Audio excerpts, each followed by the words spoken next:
Hello friend, नमस्कार। मैं जय सिंह आपके अपने YouTube channel global education world में आप सभी लोगों का बहुत बहुत स्वागत करता हूं।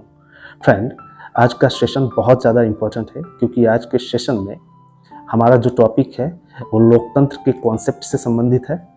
आज हम ये जानेंगे कि लोकतंत्र क्या है। लेकिन फ्रेंड, इससे पहले हालांकि हमने जो पुराने क्लासेस लिए हैं, पुराने क्लासेस में हमने बात किया था, जो टॉपिक था हमारा सत्ता का स्रोत। सत्ता के स्रोत के टॉपिक के तहत हम लोगों ने कंप्लीट किया था संपूर्ण प्रभुत्व संपन्न, समाजवादी, पंथ निरपेक्ष, और आज का जो क्लासेज है फुली वो है लोकतंत्र का। तो फ्रेंड, आइए बात करते हैं सबसे पहले कि आज के क्लासेज में हम क्या क्या जानने वाले हैं। सबसे पहले फ्रेंड हम जानेंगे कि लोकतंत्र क्या है, व्हाट इज अ डेमोक्रेसी, और उसके बाद में हम जानेंगे कि how many types of democracy, मतलब डेमोक्रेसी जो होती है वो कितने प्रकार की होती है। और उसके बाद में देखेंगे कि भारत में जो मतलब संसदीय लोकतंत्र है, ठीक है, इसकी अपनी क्या डिमेरिट्स हैं, ठीक है, इसकी अपनी क्या विशेषताएं हैं, ठीक है। और इसके अलावा हम जानेंगे कि जो जैसे कि अमेरिका में जो अध्यक्षात्मक लोकतंत्र है, ठीक है, उसकी अपनी क्या डिमेरिट्स हैं, क्या मेरिट्स हैं, और उसकी अपनी अपनी क्या क्या विशेषताएं हैं। फ्रेंड, आज के पूरे क्लास में हो सकता है कि थोड़ा सा क्लास हमारा लंबा हो जाए, ठीक है, लेकिन आप हमारे क्लास को कंटिन्यूसली देखिए जरूर, ठीक है। फ्रेंड, आइए सबसे पहले हम जानते हैं कि लोकतंत्र क्या होता है। फ्रेंड, लोकतंत्र ये हिंदी अनुवाद शब्द है, ठीक है। इंग्लिश में इसे डेमोक्रेसी कहा जाता है। डेमोक्रेसी का मतलब होता है लोकतंत्र। अब फ्रेंड, जो डेमोक्रेसी शब्द है ये दो शब्दों से मिलकर बना हुआ है, डिमोस प्लस क्रेशिया। डिमोस का मतलब होता है जनता और क्रेशिया का मतलब होता है शासन, मतलब शासन, ठीक है।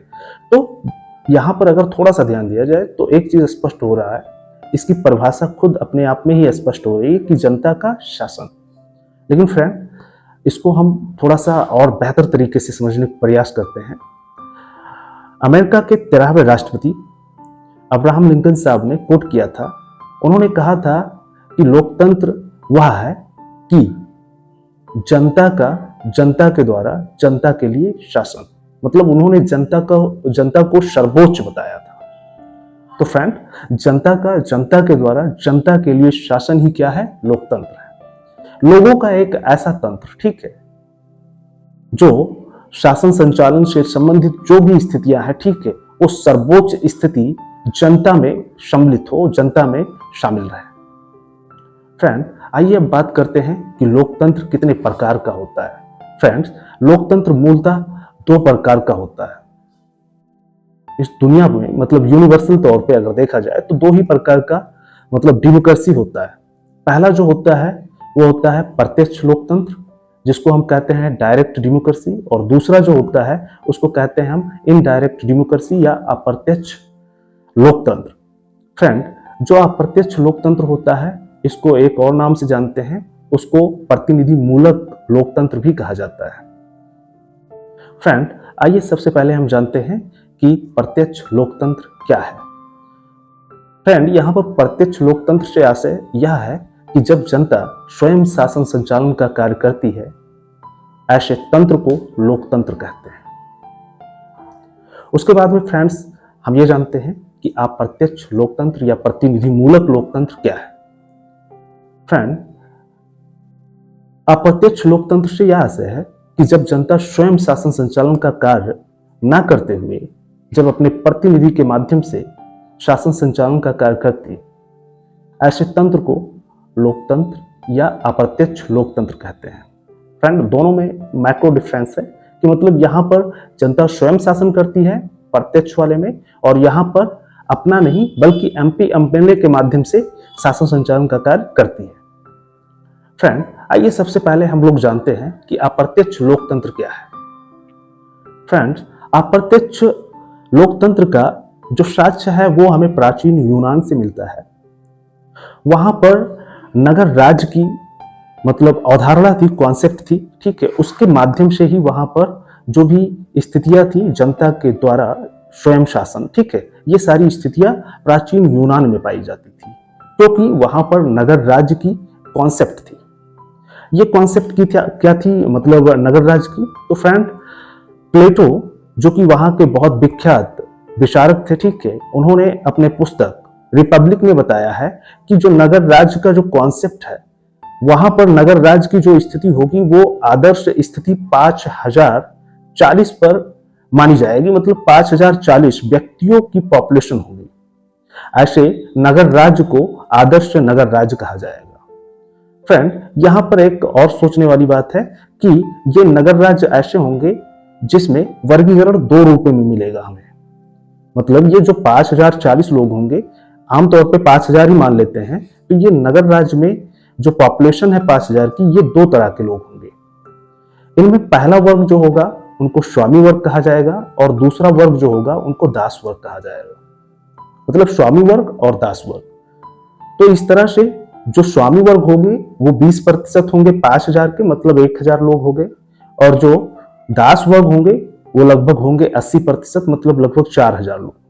तो जो ये दास लोग होंगे, इन पर जो भी शासन का जो भी स्थिति होगा, ठीक है, वो वही 20% स्वामी वर्ग के लोग ही शासन संचालन का कार्य करेंगे। फ्रेंड, प्लेटो की तो बात हमने सुना और देखा, और मैंने बताया भी आपको। इनके अलावा एक और बहुत विख्यात यूनान के ही व्यक्ति थे।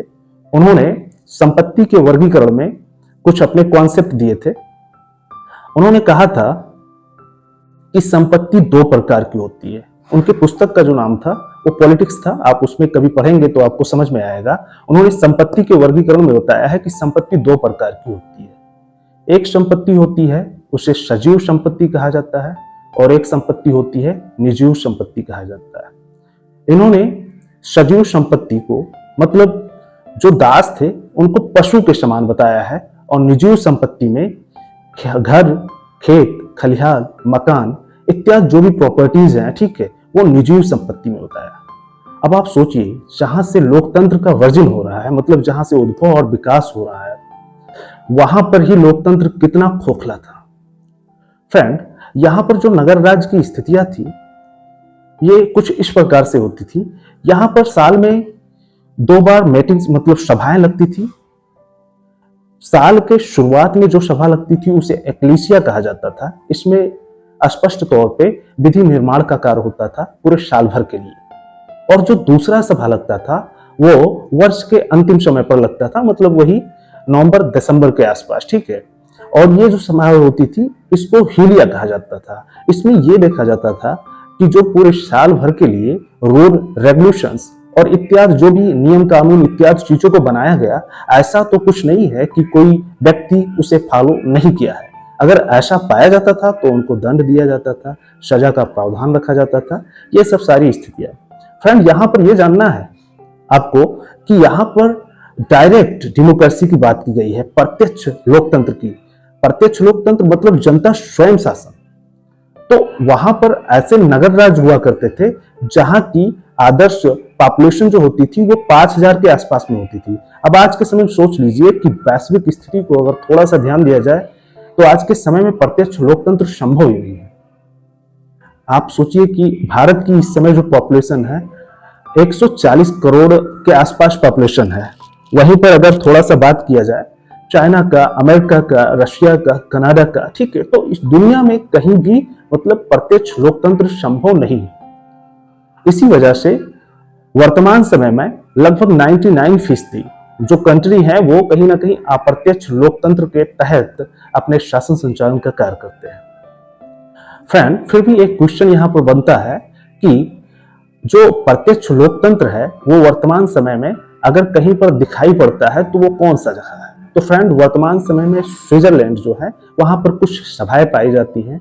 वो मतलब पूरी तरीके से मुक्त होती हैं, वो खुद शासन संचालन का कार्य करती हैं, वो स्वयं निर्णय लेती हैं, वो स्वयं रूल रेगुलेशंस बनाती हैं, ठीक है। तो ये अभी वर्तमान समय में अगर कभी ऐसा क्वेश्चन आ जाए, ठीक है, कि आधुनिक युग में मतलब प्रत्यक्ष लोकतंत्र कहाँ पर दिखाई पड़ता है या किस राष्ट्र से संबंधित है, तो आप इजिली स्विट्जरलैंड को मान सकते हैं। हालांकि विश्व में लगभग 99% खत्म हो गया है प्रत्यक्ष लोकतंत्र। फ्रेंड, अब बात करते हैं हम कि अप्रत्यक्ष लोकतंत्र या यूं कहा जाए इनडायरेक्ट डेमोक्रेसी, जिसको रिप्रेजेंटेटिव डेमोक्रेसी भी कहा जाता है, मतलब प्रतिनिधि मूलक लोकतंत्र, ठीक है। फ्रेंड, इसमें हम जानते हैं कि क्या होता है और किन किन स्थितियों को शामिल किया गया है। फ्रेंड, जो रिप्रेजेंटेटिव डेमोक्रेसी होती है ये दो प्रकार की होती है।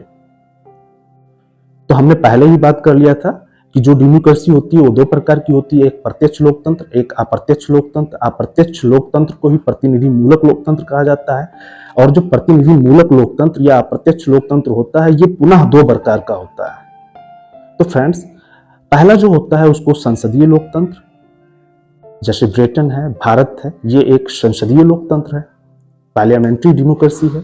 India is a parliamentary democracy, but America is a presidential democracy, क्योंकि अमेरिका जो है वो क्या है, अध्यक्षात्मक लोकतंत्र है। तो यहाँ पर पुनः जो दो प्रकार का हमने डिफाइन किया उसमें पहला जो है वो संसदीय लोकतंत्र है और दूसरा जो है वो अध्यक्षात्मक लोकतंत्र है। दोनों का सही उदाहरण हम समझते हैं।